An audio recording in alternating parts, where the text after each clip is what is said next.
Hello, hello. Just been thinking now.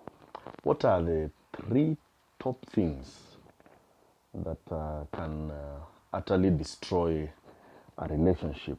Um, you know, our blessings are with people, and the healthier relationships we have, the better we become. Someone said that, show me show me your friends, and I will tell you who you are or whom you're going to be. So you can easily tell where you're heading to with the relationships that are around you. So what are the three things that destroys a relationship? In my small life that I've had on this earth, I've discovered three very important things that can actually destroy a relationship. When I'm talking about a relationship, we are talking about marriage, we are talking about a mentor-mentee relationship, we are talking about even a pastor-congregation relationship, we are talking about friendship, we are talking about even a far distant relative, but basically relationships that affect you directly, that can catapult you from one level to another in life, because your networks actually is actually your net worth. So number one, I've realized that people get into relationships with set expectations. They don't accept the person that they're getting into a relationship the way they are, how they are. It is my humble submission that when you want to have a relationship with someone, especially someone that you need to benefit from, you have to accept them the way they are. Accept them the way they are. Never ever think that you'll get into a relationship and change that person. It never happens. It never happens. In fact, most relationships just establish who that person is.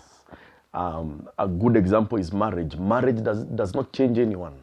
Marriage actually establishes and settles someone so that the character that they have becomes now settled.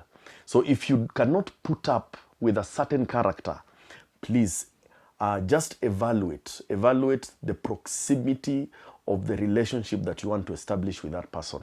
If it is a mentor-mentee a relationship, establish the proximity. If it is necessary, please give them a distance. If you're not pleased with a certain area of their life, give them a distance and benefit from what you can benefit from that distance. But if you want to benefit fully from a mentor and you want to be in close proximity with that mentor, you have to accept them the way they are. You have to accept their weaknesses. You have to accept their strengths. You have to accept their gifts. You have to accept everything that they're bringing to the table. You don't want to get into a relationship and you start being threatened by their strengths. Most marriages break because of this.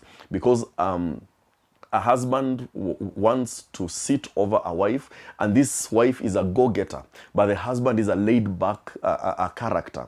So they want to go and change their wives to become submissive, in quotes, and yet that is who they are. Don't expect to get into a relationship to change someone. Number two, the other thing that actually destroys a relationship is trust issues. Trust issues. The moment trust issues start coming up, the moment you feel that you cannot trust this person that you are in a relationship with, that will definitely affect the relationship. What happens? Lack of trust makes someone to start behaving in a weird way. You start picking up petty fights. You start picking up arguments that are neither here nor there.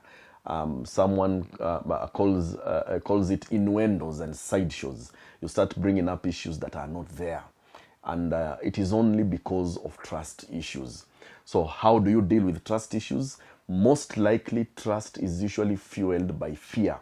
It is fueled by fear of being hurt.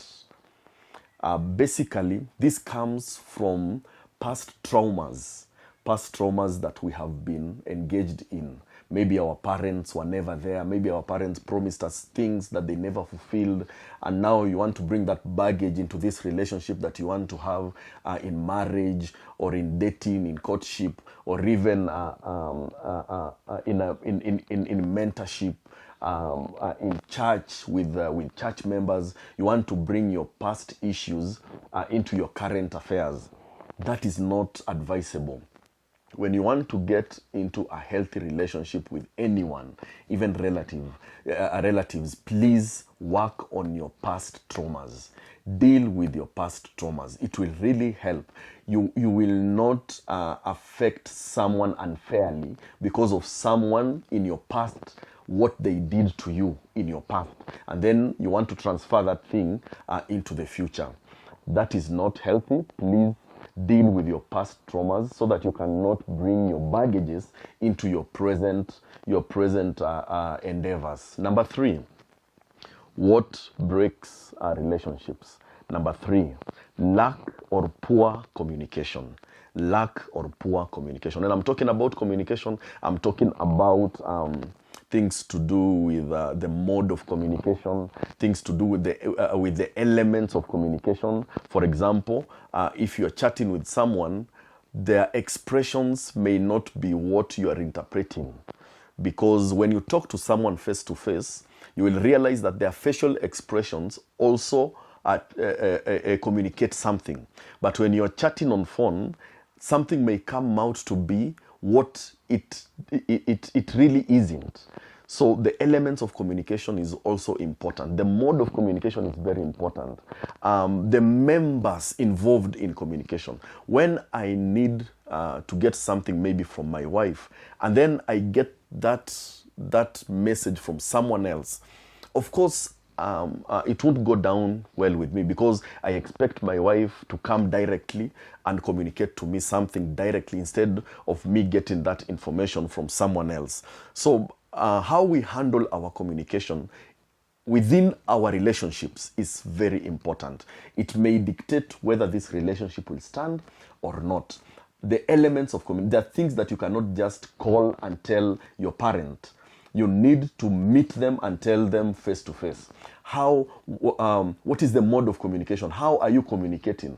Are you using your body language when you're sitting and communicating with someone? Communication is actually a whole course that someone needs to learn how to communicate. Actually, communication is one of the elements that may determine whether you'll be successful even in business or not. So communication is a very, very big and essential skill that each and every one of us need to learn. Thank you so much. I believe that those 3 things will help us develop better and healthier relationships. See you again.